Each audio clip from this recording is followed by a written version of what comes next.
على الهوا سوا على الهوا يأتيكم عبر أثير إذاعة صباح الخير أمريكا. من يوم اللي اتكون يا وطني الموج كنا سوا.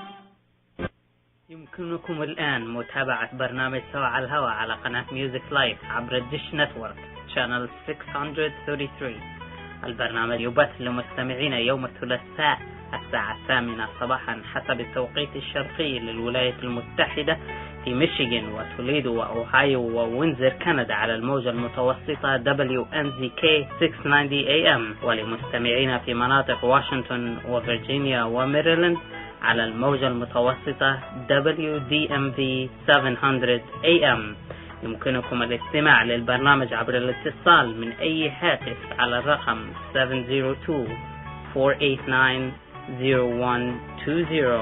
يتلقى البرنامج اتصالاتكم مباشرة من داخل الولايات المتحدة على الهاتف رقم 248-557-3300. الإضافة عبر سكايب US Arab Radio. للاستماع للبودكاست ushammedia.com. This show is brought to you by Dr. Alzo Haley. Dr. Opada Al-Zuhaili is a diabetes and endocrinology specialist with over 12 years of experience in medical research dealing with diabetes patients. Dr. Zuhaili lectures in many American and Arab universities about the latest research and studies related to diabetes. Al-Zuhaili medical centers are fully equipped to provide you with the best in medical treatment. Whether Arabic or English, our staff of medical professionals speak your language and can provide for your comfort and care. You're always welcome at Al-Zuhaili Medical Centers. Please visit our Southfield location at 27207 Losser Road, and for appointments call 248-809-5988. That's 248-809-5988.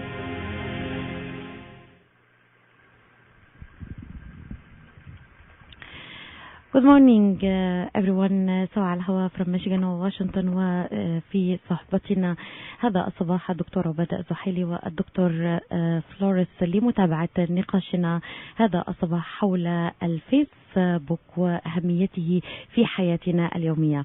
يدير الحوار هذا الصباح الدكتور عبادة الزحيلي، وطبعا مع ترجمة فورية إلى العربية. دكتور صباح الخير. صباح الخير، شكرا كثير لك ليلى، شكرا على الفرصة مرة تانية نحكي الحقيقة بهذا الموضوع الكثير مهم. استمتعنا المرة الماضية بالحديث مع الدكتورة فلوريس، إن يعني كثير مشكورين إنه هي رضيت تيجي معنا مرة تانية ونناقش بعض المواضيع التانية المهمة اللي جتنا أسئلة عنها. I want to welcome Dr. Flores. Thank you, Dr. Flores, for coming in our show again. And thank you for taking the time. I know you're very busy, and this time I get actually more excited because I've read the book twice. And I really enjoyed the book. I actually bought the hardcover and I loved it, and so I'll probably go through some of the things that I really liked most in your book, and we have a discussion about it. So again, thank you very much for coming on our show again. Well, thank you for having me on your show. As mentioned before, it is an honor and a pleasure. Doctor, good morning. And Dr. Zuhaili, if you give me like just 1 minute to remind our listeners about Dr. Susanna Flores, متخصصة في علم النفس السريري في مدينة شيكاغو، ولديها أكثر من 10 أعوام من الخبرة السريرية. هي مرجع معروف حول هذا الموضوع، وقد حصلت على درجة الدكتوراه في علم النفس السريري من جامعة RGC، ودرجة الماجستير في علم النفس الاستشارية من جامعة ليولا في شيكاغو، وكانت تجري مقابلات تلفزيونية وإذاعية وصحفية بما في ذلك CPS، وأيضا العديد من القنوات حول هذا الموضوع الهام جدا. تفضل دكتور زحيلي. Dr. Flores, thank you very much for being on our show.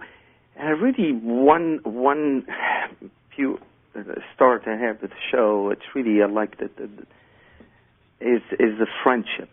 And I've read through all these horror stories, how people lost their lifetime friends because of sometimes really just silly things that we mention in the book, like because you unfriend me or unfriend me, you didn't comment, you didn't like my frequent posts, and it's sometimes it's just really strange. But I want to start with one comment you had there. It's one you had about the French, and that I haven't had the chance of for listening to a lot of people talking about this, is when you say that friends are the one who like you because of your deficiencies, not despite your deficiency. Yes. I thought that was a great statement, and it's something really people have to understand. Can you comment on this? Can you elaborate on this? Can you give us some stories about this? Because I think it's really very, very important. But now we have, when people mention I have 10,000 friends on my Facebook, what is the definition of friendship? It's Absolutely completely different what you had in the book. Yeah, one thing that I mentioned in Facehooked is that, friending, the word friending has become a verb, right? And it's become very overused. In the book I mentioned, what is friendship?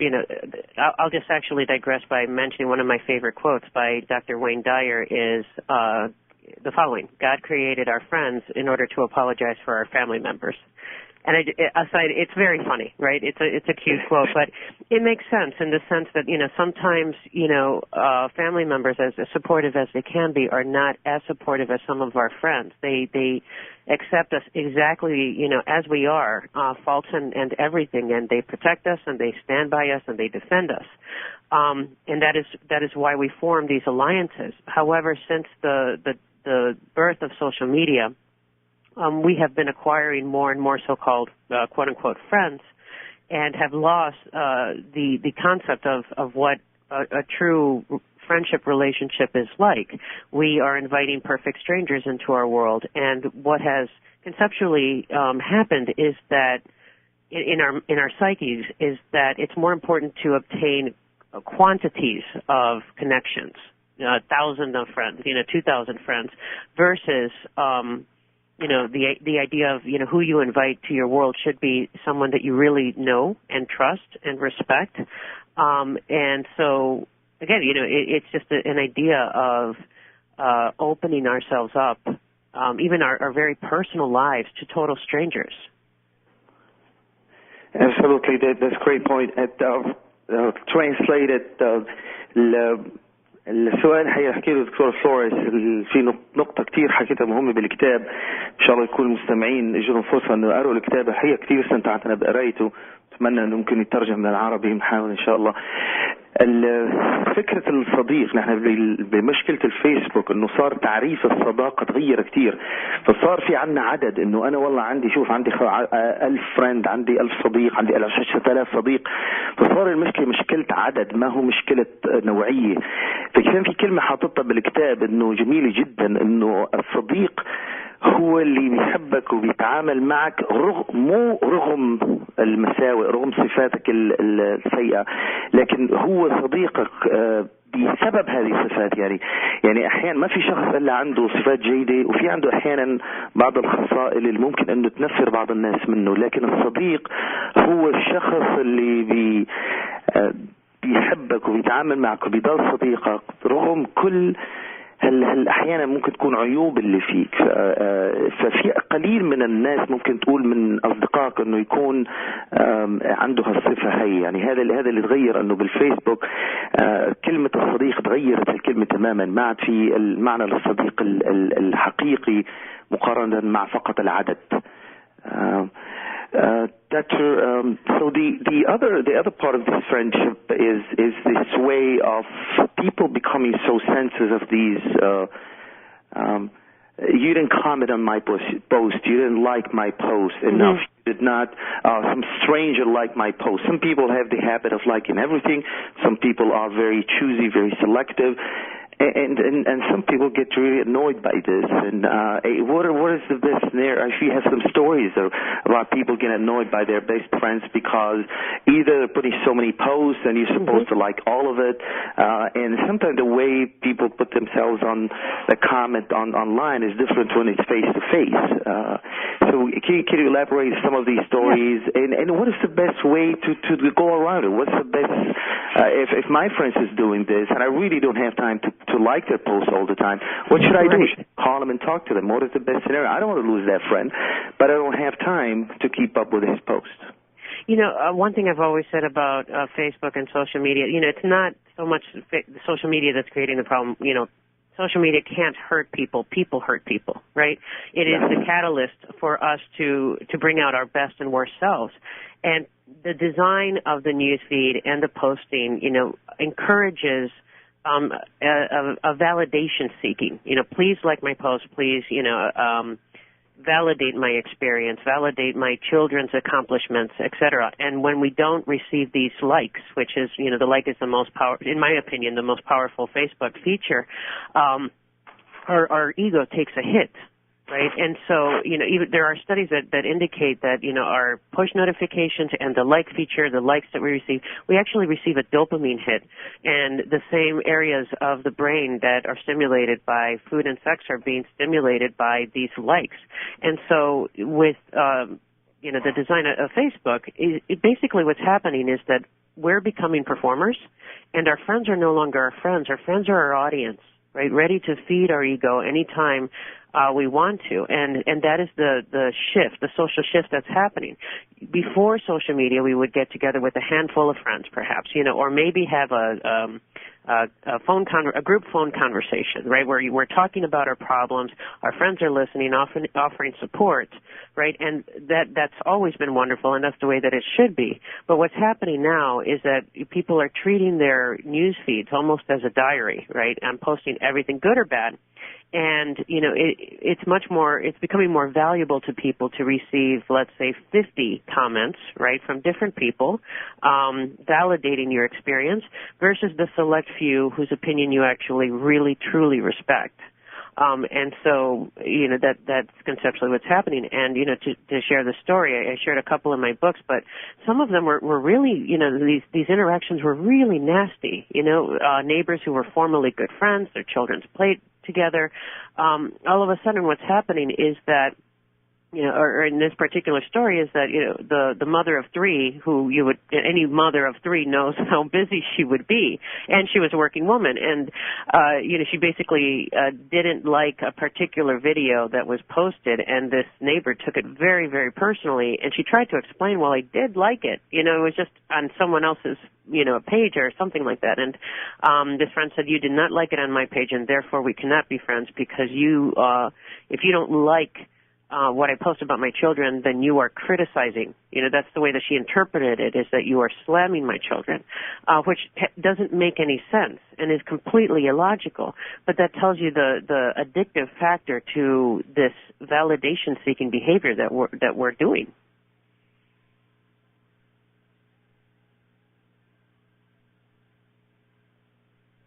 And, so basically that's just, part of the friendship behavior, and that also affects other relationships in our lives, including work, romantic relationships, etc. Thank you, Dr. Flores. I'll translate in a couple of minutes before the break, and then we'll go to another.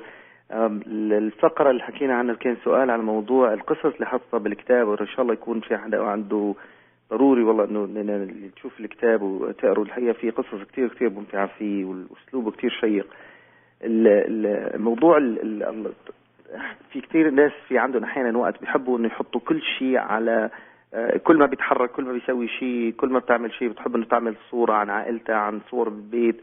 فاحيانا في اصدقاء لفتره طويله، جيران، اقارب، كرهوا بعض وقصص، يعني انه تركوا بعض، والصداقه تركوا بعض بسبب انه والله ليش انه انا عم حط البوست وكل الناس الغرب عم تعمل لي لايك، انت ما عم تعمل لي لايك، اذا ما عملت لي لايك معنى انت ما عم تشجعني، ما عم تحبني. في شيء اسمه فاليديشن، يعني بحب نحن لما نحط البوست بحب انه انا كل اللي بعرفه لازم يحط لي لايك، اذا ما حط لي لايك معناتها ما عم يشجعني. حتى قالت في حاجه شغله مهمه، انه اللايك اللي عم يجي على البوست اللي انت بتحطه على الفيسبوك له تأثير في رفع مستوى الدوبامين في الجسم، مثل تأثير، مثل تخدير، مثل شعور سعادة بيعطي لها الجسم. فصار في تأثير عضوي لللايك تبع بالموجود بالفيسبوك على شخصية الإنسان. فإذا كانت عدد اللايك ما هو كافي، وإذا خاصة اللايك ما إجت من شخص معين عم ينتظر منه اللايك، ممكن تنقلب إلى عداوة، يعني ينزعج منه، ليش أنت ما عم تحط لي. وحكيت عن قصة جيران، 2 جارات وواحدة عندها أولاد، وكل ما حطت فيديو عن أولادها، إذا جارتها ما حطت لايك على الفيديو معناتها بتقول لها انت ما بتحبي اولادي، ما عم تشجع اولادي. فالبيهيفير صار صعب، يعني في بدنا نتعلم اساليب جديده للصداقه حسب الفيسبوك، امتى نحط لايك امتى ما نحط لايك. ليش الناس عم تكون very sensitive، حساسه كثير لهالموضوع. I think we have to go to break, Leila, and then we go back yes, go back after this. Yes, sounds good. Please. الدكتور عبادة زحيلي أخصائي أمراض الغدد والسكري، خبرة 12 سنة من الأبحاث الطبية والتعامل مع أمراض السكري، آخر الأبحاث والدراسات الصادرة. لدى مركز الزحيلي طاقم طبي متميز لاستقبالكم، يتكلمون لغتكم العربية والإنجليزية. مراكز الزحيلي مجهزة بشكل كامل لراحتكم والعناية بكم من خلال استقبالكم على 27207 لاشر رود في مدينة ساوثفيلد. لحجز المواعيد اتصلوا على الرقم 248-809-5988 248-809-5988. مراكز الزحيلي لأمراض الغدد والسكري ترحب بكم.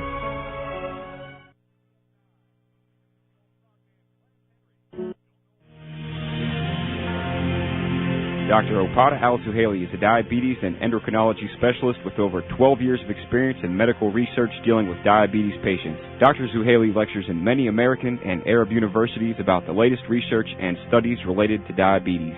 Al-Suhaili medical centers are fully equipped to provide you with the best in medical treatment. Whether Arabic or English, our staff of medical professionals speak your language and can provide for your comfort and care. You're always welcome at Al-Suhaili Medical Centers. Please visit our Southfield location at 27207 Losser Road, and for appointments call 248-809-5988. That's 248-809-5988. سوا على الهوا سوا على الهوا سوا على الهوا. لا بتبعدنا المسافات ولا الزمان ولا المكان. موضوعنا شيق جدا لهذا الصباح. الفيسبوك أو الوجه المعلق بالشاشة، حرر عينيك من قيد الشاشة. فيس هوكت. ومعنا لهذا الصباح نذكر مستمعينا الدكتورة سوزان فلورنس مع الدكتور عبادة زحيلي. بارت 2 يحاورها الدكتور عبادة حول هذا الموضوع الشيق فيما يتعلق بقضاء الكثير من الوقت على الفيسبوك. طبعا نرحب بمداخلاتكم أحبتي من كل أنحاء العالم، US Arab Radio، وأيضا عبر سكايب، وأيضا مباشرة على 248-557-3300. تفضل دكتور. شكرا ليلى. Back to thank you again, Dr. Flores. I think we'll move from the friends part into more of the other relationship. And you put a lot of stories about some divorces and people left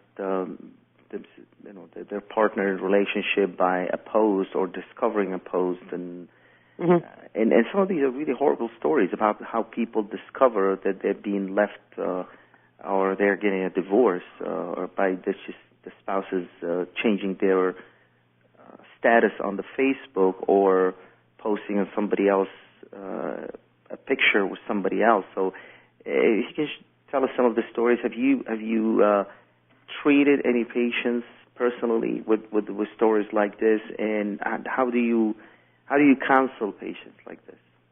You know, one of the first patients that I treated, not one of the first ones, but with a major issue regarding social media, was actually the major launch to the book. I was thinking about it for a while because my patients were systematically beginning to mention this new dynamic in their clinical presentation. I asked my colleagues if they were experiencing something similar, and they said yes. And one very dramatic, extreme story, but a true story, is that a patient logged onto Facebook and discovered that his fiancée had changed her relationship status from engaged. They were engaged to be married, about 3 months away from getting married. So she changed it from engaged to in a relationship with, and his photograph and name were substituted for that of his best friend. He called me in a panic, asked for an emergency session. He's hyperventilating in my office because, they had many mutual friends in common, co-workers in common, family members in common. and his phone was ringing off the hook with his mother calling, her mother calling, everyone is calling him, and he actually found out because one of his coworkers told him what was happening. And so his fiance had mentioned, well, yes, we were an item for the past 3 months or so, and we decided it was time to let you know.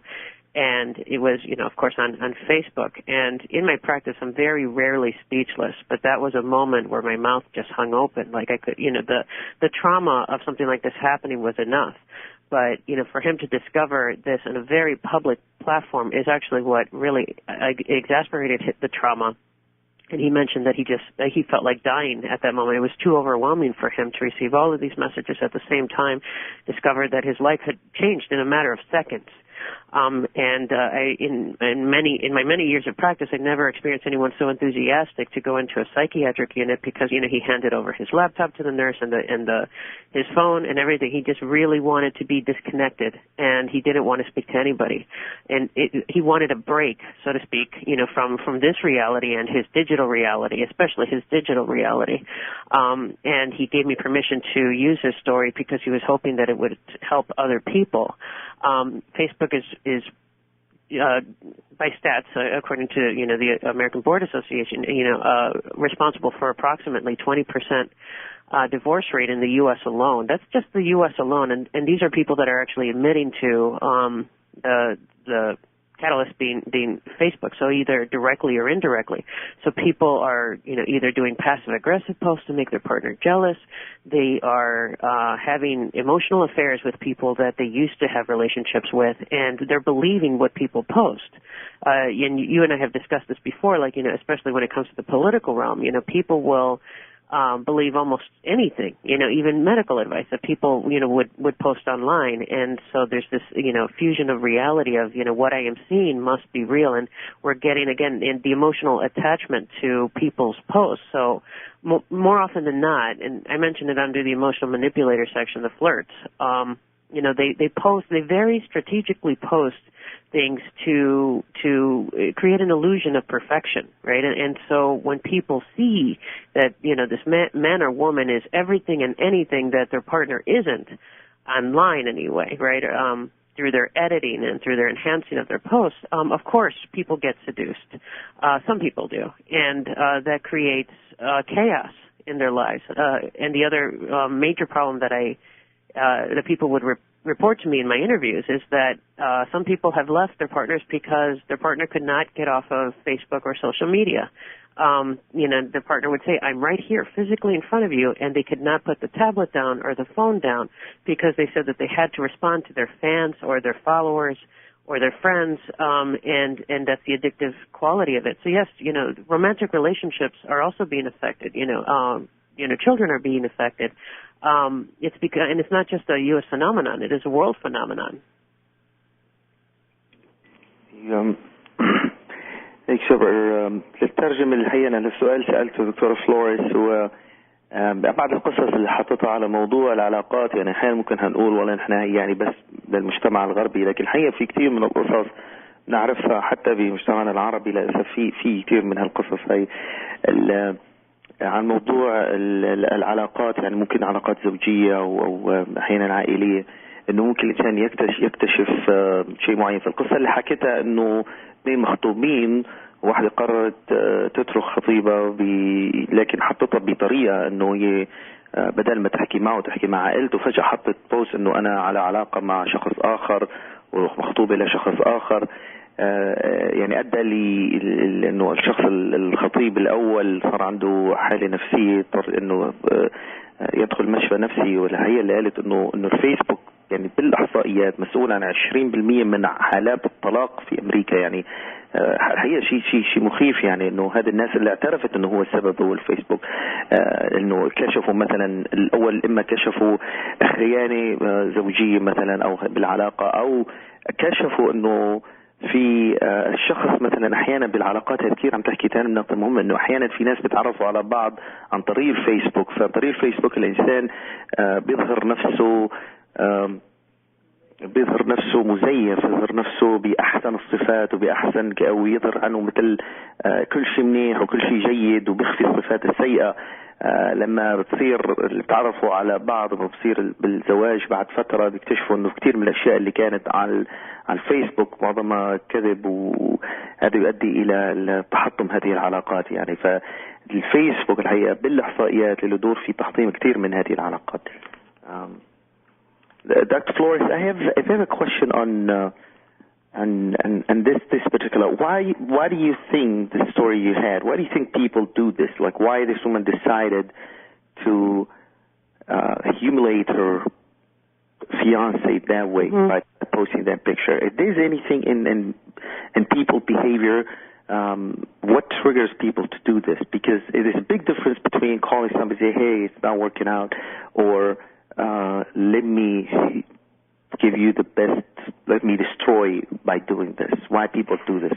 You know, interestingly enough, you or I would think that she was trying to humiliate him or destroy him, but upon consulting with her, you know, she didn't see it as humiliation. She thought it was genuinely just mentioning it, you know, like, you know, letting him know. And because most information was being broadcasted on social media platforms, she just said, well, it is reality, you know, we are, you know, cheating or so, you know, so I might as well post it and just, you know, let the chips fall where they may, in other words. And she didn't really see the main problem with it. And that's the chapter with privacy in the book Facehooked, is that our understanding of what is private and public is being fused.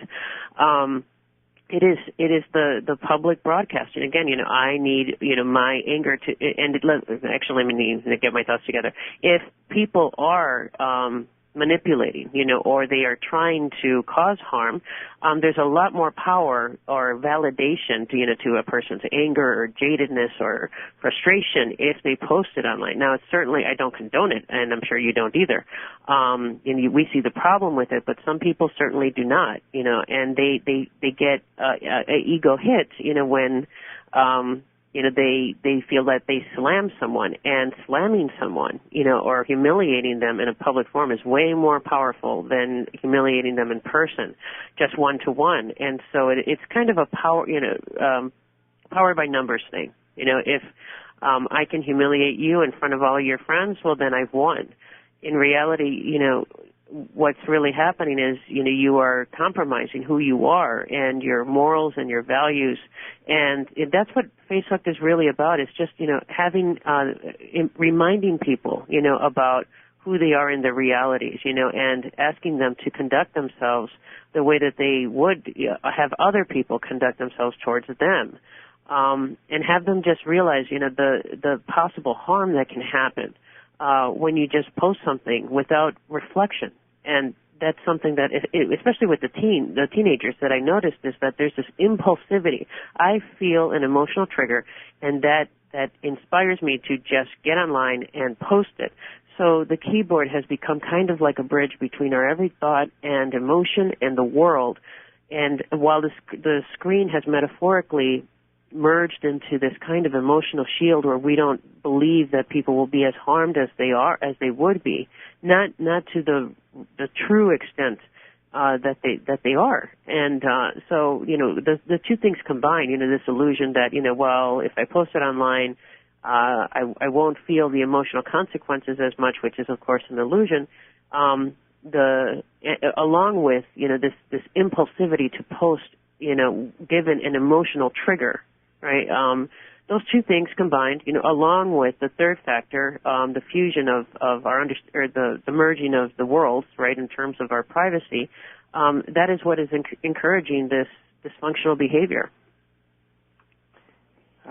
Great point. Thank you again, Dr. Flores. I think, Laila, we have another break, and we'll get back to the point. I think we'll probably spend some time on bullying, and it's a whole aspect of now social media bullying, which is different. It's very difficult. Sometimes physical bullying at school, you can see it, you can do something about it.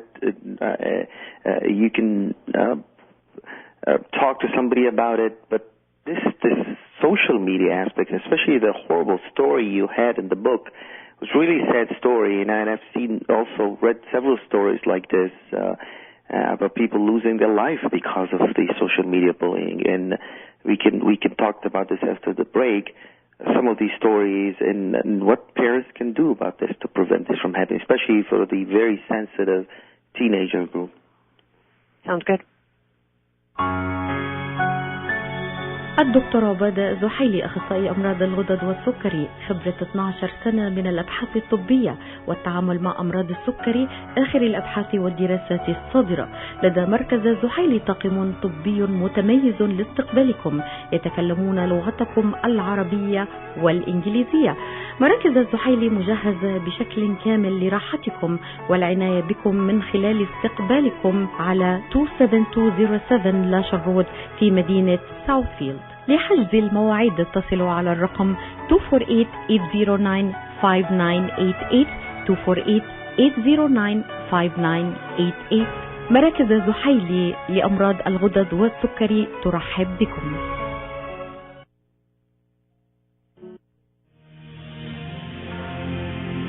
Dr. Opada Al-Zuhaili is a diabetes and endocrinology specialist with over 12 years of experience in medical research dealing with diabetes patients. Dr. Zuhaili lectures in many American and Arab universities about the latest research and studies related to diabetes. Al-Zuhaili Medical Centers are fully equipped to provide you with the best in medical treatment. Whether Arabic or English, our staff of medical professionals speak your language and can provide for your comfort and care. You're always welcome at Al-Zuhaili Medical Centers. Please visit our Southfield location at 27207 Losser Road, and for appointments call 248-809-5988. That's 248-809-5988. سوا على الهواء. على طول معكم مستمرين حتى تمام 9 صباحا. هل تنفق الكثير من الوقت على الفيسبوك؟ هل تسبب وسائل التواصل الاجتماعي الاكتئاب لك؟ الفيسبوك هو المسؤول عن 20% من حالات الطلاق. هل أنت واحد منهم؟ هل تسبب وسائل التواصل الاجتماعي إشكالية في السلوك لديك؟ هذا الصباح يدور حوار شيق مع المضيف الدكتور عبادة الزحيلي والدكتورة سوزان فلوريس حول كيفية تأثير وسائل التواصل الاجتماعي، وذلك ضمن كتابها الجديد Facehooked، كيف يؤثر الفيسبوك على عواطفنا، علاقاتنا وحياتنا. تفضل دكتور. نعم، ثانك يو ليلى. الحقيقة بس ترجم نحن رح نسأل الموضوع الآن هو موضوع البولينج، موضوع ما بعرف والله شو بالعربي الكلمة البولينج. التنمر هي الكلمة جديدة. فالتنمر يعني هذا شوف نحن بالنسبة للأولاد البولينج بنشوفه بالنسبة للأولاد بالمدارس، لكن في أحيانا البولينج بيكون بالعائلة نفسها، بالأصدقاء بينات بعضهم البعض. ممكن يكون النوع من يعني البولينج هذا الحقيقة ما محاول حتى الكلمة بالعربي الصحيحة بالنسبة لهالموضوع. فهذا ممكن إنه يأثر على كثير من العلاقات. ما نسألك يعني بعض القصص اللي هي محزنة جدا بالكتاب اللي كان سبب هذا البولينج، وخاصة بالنسبة للتينيجر، الأعمار الحساسة بالنسبة لهالأمور هي. نسأل بعض القصص هنسمعها وكيف ممكن الأهل يتصرفوا في هذه الحالة. كي نرجع الموضوع اللي حكينا فيه المرة الماضية عن موضوع مراقبة الأهل يعني حركة أولادهم على الكمبيوتر والإنترنت. For Dr. Flores, so we're going back to, I hope you can just, maybe I know it's a sad story, but maybe you just, in a short, you can say that story again about the girl who with the social media bullying that ended up losing her life because of this. And I think it's an important story, so tell people what else can you do? How can you prevent a sad story from happening like this? And is any other story that you personally treated or saw or counseled? And what do you tell parents to do in a situation like this? Going back to what we talked last time, and how much is too much interference and monitoring for your kids? How much is too much, and how much is doing nothing? What is the right amount in between? That's an excellent question. And something that many parents struggle with in today's world, because social media is the teenager's world. The story of Amanda Todd, that was the most heartbreaking story that I've heard to date. This is a teenager who she met what I would call a sexual predator online, not realizing that he was a sexual predator. And he convinced her to have her expose herself to him. And he took a screenshot picture of it, and he asked for more, and when she refused, he said that he would post that picture that she just took to all of her friends and family members, community members, church members, and high school friends, and he did. And she was bullied and humiliated on a scale that we probably don't even want to imagine every day. And so she had a suicide attempt. I believe it was by overdose, and luckily, she survived. And shortly thereafter, teens created a burn page, what they call a burn page, where they all gathered together to harass her more. And she was harassed to the point where statements were made like, "You don't even know how to kill yourself properly. You should just die." She was involved in some fights. People pushing her on a physical level and hitting her.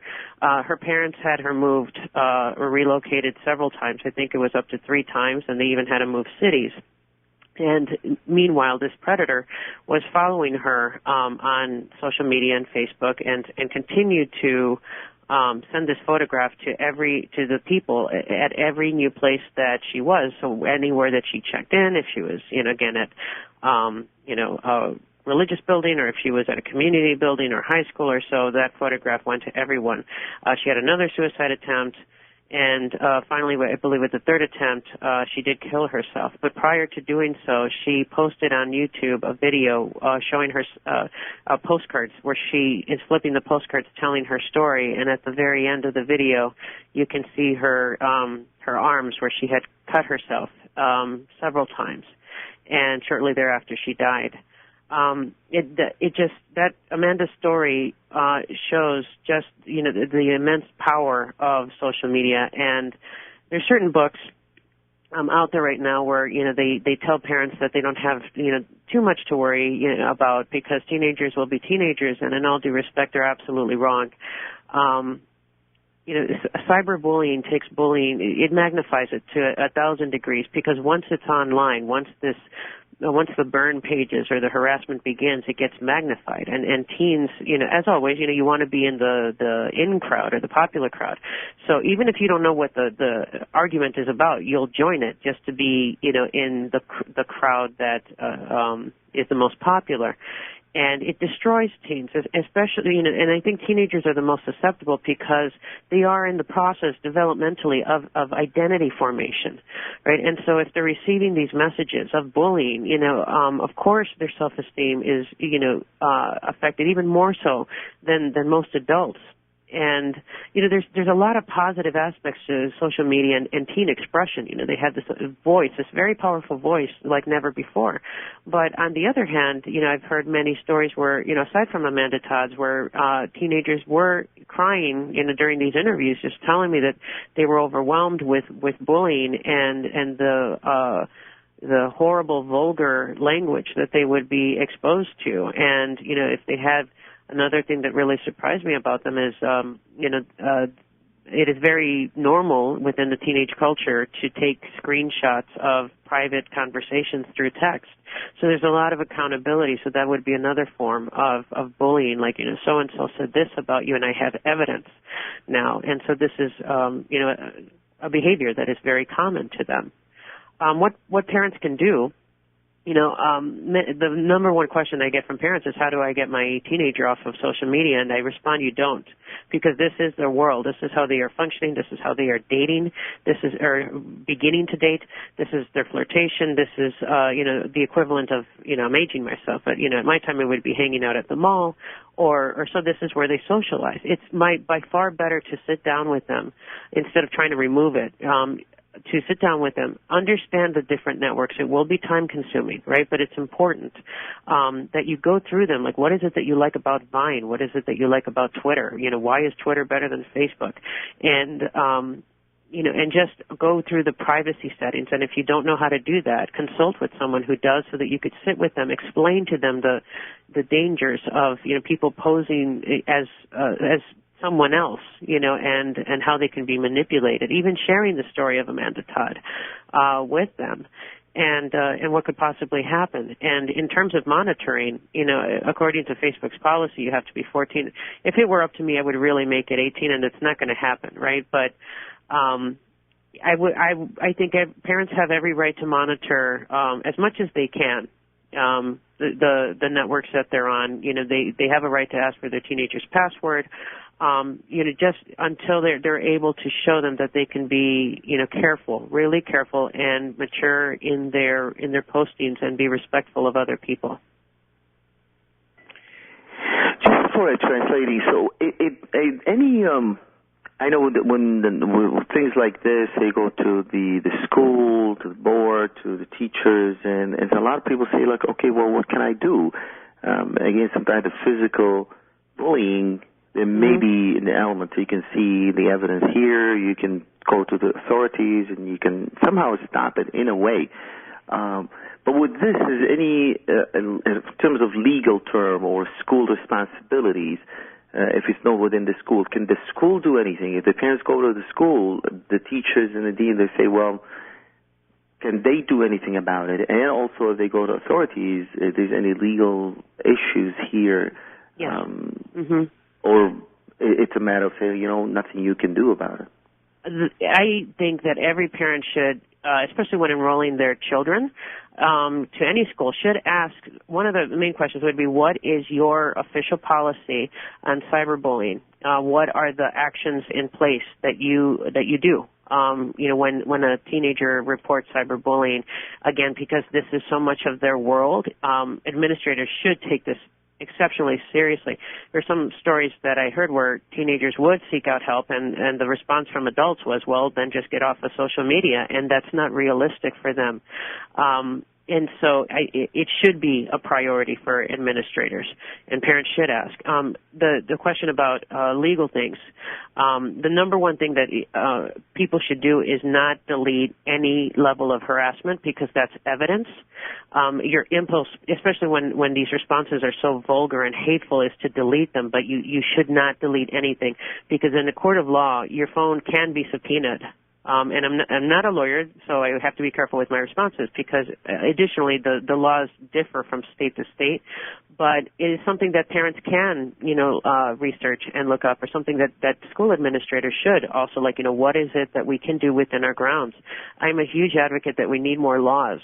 Unfortunately, it's still relatively new, so people are beginning to see the seriousness of cyberbullying and beginning to formulate laws against it. But I do believe it is the school's policy to take action if the two students involved are enrolled within their program. It is, they can't just simply say, well, that's outside of school, or that happened outside of school, so there's nothing we can do. It is their responsibility, because, they don't want, something like this happening to their students, and they have to protect their students too. And it could be, it is harassment. Wherever it happens, it's harassment, and it should be addressed. It's a great point, sir. Translating السؤال الحقيقة حكينا عنه هنا موضوع إن الكلمة هي التنمر الإلكتروني، هي الترجمة الحرفية بالعربي حسب الويكيبيديا. بس الحقيقة مثل يعني هذا البولينج، هذا معظم بنعرفه تماما هالكلمة موجود، ما نتوقع نحن هذا موجود بس فقط موجود حقيقة في كل الدول العربية، موجود في كل الجاليات، موجود طالما في، وحتى موجود ما بين البنات وما بين الشباب، ما بين العمر التين ايجر، هذا العمر كثير حساس. في الفيزيكال التنمر احيانا الايذاء الجسدي في المدارس، مثلا بيكون البنات ممكن يعددوا على بنت اخرى ثانيه، او مثلا بالنسبه للشباب ممكن يكون في اعتداء جسدي او ازعاج، او هذا ممكن يكون اسهل التعامل معه، لانه ممكن مثلا يكون في العقوبات، ممكن نحكي مع المدرسه، ممكن يكون واضح التاثيرات تبعه. لكن لما بيكون الازعاج هذا موجود على السوشيال ميديا صعب كثير ملاحقته. فكان الحقيقة حكيت عن موضوع كثير مهم. أول شيء إنه المدرسة مسؤولة عن هذا الموضوع، حتى لو كان يحدث على السوشيال ميديا، حتى لو كان بيحدث برات المدرسة مسؤولة عن حماية أولادها. فكان عم يحدث ضروري إنه نحن نروح للمدرسة. كانت الحقيقة نقطة كثير حلوة، إنه لما بنروح على المدرسة بنسجل الأولاد، ضروري نحكي مع ضروري نحكي مع مع المدرسة انه نسألهم شو هي سياستكم تجاه السايبر بولينج. نعرف انه المدرسة عندهم هل عندهم سياسة معينة، واذا ما عندهم سياسة معينة يجب ان يضعوا هذه السياسة المعينة حتى يحموا الاولاد. الشيء الثاني انه من الناحيه القانونيه انه ممكن نلجا للشرطه بهذه المواضيع. الحقيقه بتختلف من ولايه لولايه، ما بنعرف تماما انه شو، لكن الاهل يجب ان يجلسوا مع اولادهم، يجب ان لانه ما فيك تقول له للاولاد انه والله خلص ما في كمبيوتر، ما في فيسبوك، ما في تويتر، لانه تقريبا هي حياتهم الطبيعيه، هذه ما ممكن ابدا انه تمنعهم انه يسويها. لكن ضروري تعرف شو هي البرايفسي سيتنج، ضروري تعرف تجلس مع الولد تحكي معه، تحكي مع اولادك شو مع مين عم يحكوا، مع مين عم يتابعوا، تحكي لهم القصص مثل حكينا قصه اماندا، تحكي لهم قصص الناس اللي ممكن انه يدخلوا شخص غريب الى حياتهم عن طريق السوشيال ميديا. هذا الشيء ممكن يؤدي لمشاكل، ممكن يؤدي لمشاكل، ممكن يؤدي ل يعني خطر جدا عليهم. فالحكي معهم، التحدث معهم، المناقشه معهم افضل بكثير من فقط انه والله ما في كمبيوتر وما في كذا وما في كذا، لانه اكيد يعني ورا ظهرك رح يسووها. الافضل انه نجلس معهم، نتحدث معهم حتى نحميهم من هذه المواضيع. وضروري يعني المدرسه انه نحكي معهم على موضوع مسمى الزيرو توليرانس بوليسي، يعني اي موضوع من هذا البولينج ممكن يعرض الطفل للطرد من المدرسه، يعني خاصه بهذه الامور. الحقيقة هذا الموضوع. Now I think we have a break, Layla. Yes, doctor, we have a break when we have one of the listeners, as a matter of fact, he's been waiting so patiently from Iraq. He's a journalist.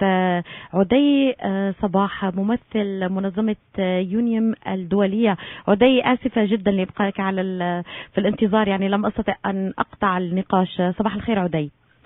صباح الخير زميلتي ليلى، وأتشرف بأن أكون مع حوار مع صوت العرب من أمريكا، وأهلا بكم وأهلا بالضيوف الكرام. نعم. أهلا بك، شكرا لك عدي معك على الاتصال. تفضل من العراق. تفضل الدكتور معك مباشرة. تفضل. أهلا وسهلا دكتور، أتشرف بكم. في البداية أنه موضوع جميل جدا. يجب أن نعترف أن فيسبوك خلق جو إعلامي أو ضجة إعلامية كبيرة جدا في الأوساط الإعلامية. يجب أن نعترف أنه الرأي العام بدأ يتحرك على فيسبوك بشكل كبير جدا، لكن لا نجب أن ننكر أنه فيسبوك خلق أجواء سلبية لدى الأعمار المتوسطة كالطلاب المدارس، وأعمار فوق المتوسطة أيضا من آثار سلبية جدا. نعم. هل أخ عدي لسه معنا أنت على الخط؟ نعم. نحاول التواصل معه، يبدو النت ضعيف، كان للأسف يحاول الاتصال معنا مرارا وتكرارا دكتور، لكن حنروح على فاصل إعلاني قصير ونعود. حضرتك نتواصل مع الصحفي عدي. ندخله مباشرة. نعم. أول ما بيرجع. نعم تفضل. quick commercial break please. الدكتور عبادة زحيلي، أخصائي أمراض الغدد والسكري، خبرة 12 سنة من الأبحاث الطبية والتعامل مع أمراض السكري، آخر الأبحاث والدراسات الصادرة. لدى مركز زحيلي طاقم طبي متميز لاستقبالكم، يتكلمون لغتكم العربية والإنجليزية. مراكز الزحيلي مجهزة بشكل كامل لراحتكم والعناية بكم من خلال استقبالكم على 27207 لاشر رود في مدينة ساوثفيلد. لحجز المواعيد اتصلوا على الرقم 248-809-5988 248-809-5988. مراكز الزحيلي لأمراض الغدد والسكري ترحب بكم.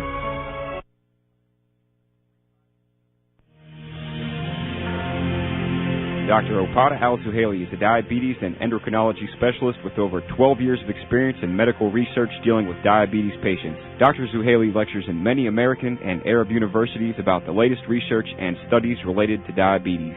Al-Zuhaili medical centers are fully equipped to provide you with the best in medical treatment. Whether Arabic or English, our staff of medical professionals speak your language and can provide for your comfort and care.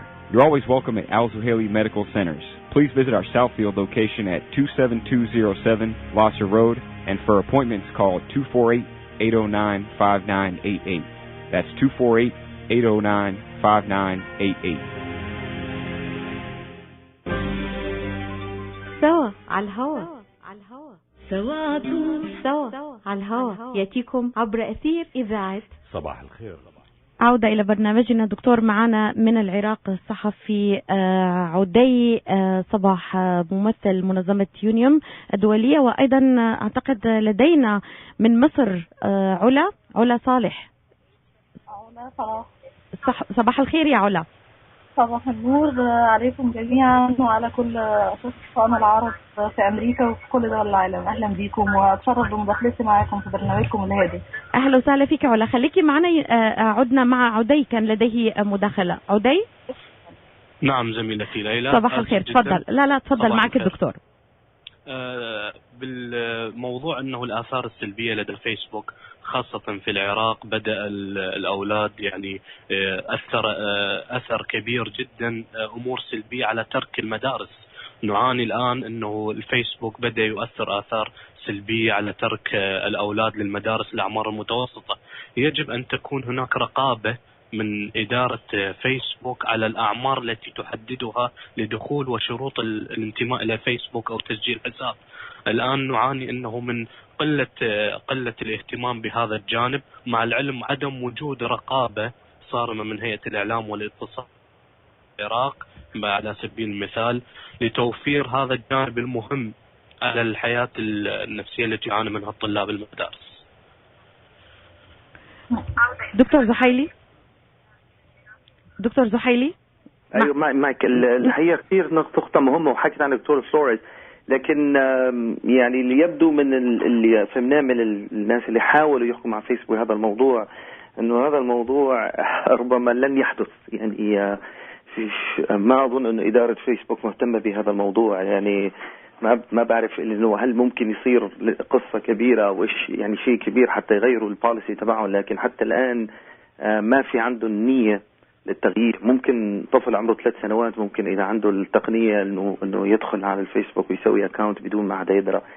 للأسف هذا الموضوع، لكن يعني نحكي بصوت نفس الشيء إنه نحن ندعو لهذا الشيء ونحاول نطالب فيه. لكن فهمت من دكتور فلوريس إنه هالموضوع صعب، يعني ما عم بيسمعوا، ما عم يهتموا بهذا الموضوع. Dr. Flores, I'm sorry, but we have actually callers as journalists from Iraq, and he's talking about the effect of the Facebook on the children in Iraq and the teenagers in Iraq, and he's saying he's really sorry that the Facebook allows kids of very young age to interact and do whatever they want without an age limit. And I kind of talked to him about what you think is Facebook is not going to change their policy. They're not going to help us with that. They're not really going to do much about it. Any comment on this? No, they're not. As mentioned, it really depends on the maturity of the teenager. And as mentioned, if it were up to me, it would be 18 and older, because I think that's when we developed, or the majority of us develop, coping skills to be able to handle the negativity. So for example, you delete, you block your friend, you unfriend negativity, and their policy is 14 and older. And that being said, unfortunately, even some parents will, allow. It's just too easy to lie about your birth date. And so there's no way to really monitor it. And so I agree with the journalist. I think that a lot of harm is being is occurring because birth dates, cannot be fully monitored. I don't know if Facebook could really do something about that, but their policy is 14. It's not going to change. سمعت أخ عدي مثل ما فهمت إنه يعني صعب جدا إنه يغيروا النظام بهالموضوع. دكتور هي معنا علا صالح كمان من مداخلة من مصر. تفضلي علا سريعا حبيبتي، لدينا 3 دقائق لننهي البرنامج. تفضلي علا. أنا هتحدث عن وضع الفيسبوك وأحوال المستخدمين هنا في مصر تحديدا.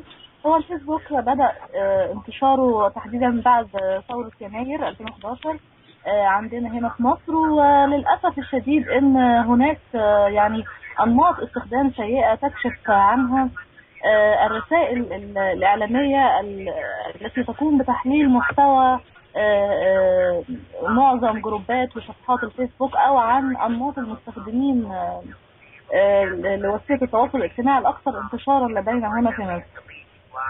أيضا هناك حالات زواج تمت عبر الفيسبوك وعلى الإنترنت من خلال مواقع تواصل اجتماعي أخرى. لكن عندما تتحدثين مع أصحابها فيعني هم يتحدثون بشكل من الحذر والحيطة في التعامل مع مثل هذه الوسائل فيما يخص العلاقات الاجتماعية كالزواج وخلافه. وإن كانت هذه التجارب حتى الآن ناجحة، يعني لم تحدث حالات طلاق مما أعرفهم بسببها. لكن على صعيد آخر هناك رجال دين في الفترة الأخيرة يحذرون من الاستغراق كثيرا مع وسائل التواصل الاجتماعي لأنها تؤثر على العلاقات الاجتماعية بين أفراد الأسرة الواحدة. أيضا تكون سبب رئيسي في المشاكل بين الزوج وزوجته، لأن الزوج يدخل على مواقع كثيرة أو على بروفايلات كثيرة للنساء ويكون لديه حالة من السخط على زوجته لأنه يرى عالم افتراضي وخيالي لا يكون متوفر لديه في الواقع. شكرا. لكن على كل الأحوال كلمة أخيرة أود أن أقول أن الفيسبوك ووسائل التواصل الاجتماعي عموما إذا ما أحسن استخدامها فإنها تشكل ثورة تكنولوجية رائعة في تسويق الأفكار والمنتجات والآراء أيضا. ويعني أنا عن نفسي لا أستطيع أن أستغنى عن الفيسبوك، لكن أجعل له وقتا محددا لا أتخطاه حتى لا يتحول الأمر إلى إدمان. طلب أخير، هل بإمكاني أن يعني أستخدم الفيسبوك استخداما إيجابيا من خلال التواصل مع دكتور عبادة؟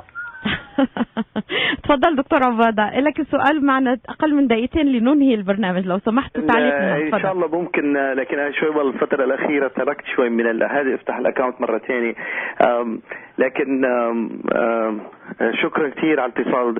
I was trying to say, Dr. Flores, we have actually a great caller from Egypt. She's talking about the positives and the negatives of Facebook in Egypt, the effect on the politics and the relationships, and she's talking about different marriages that happen through the Facebook. Some are good and some are bad.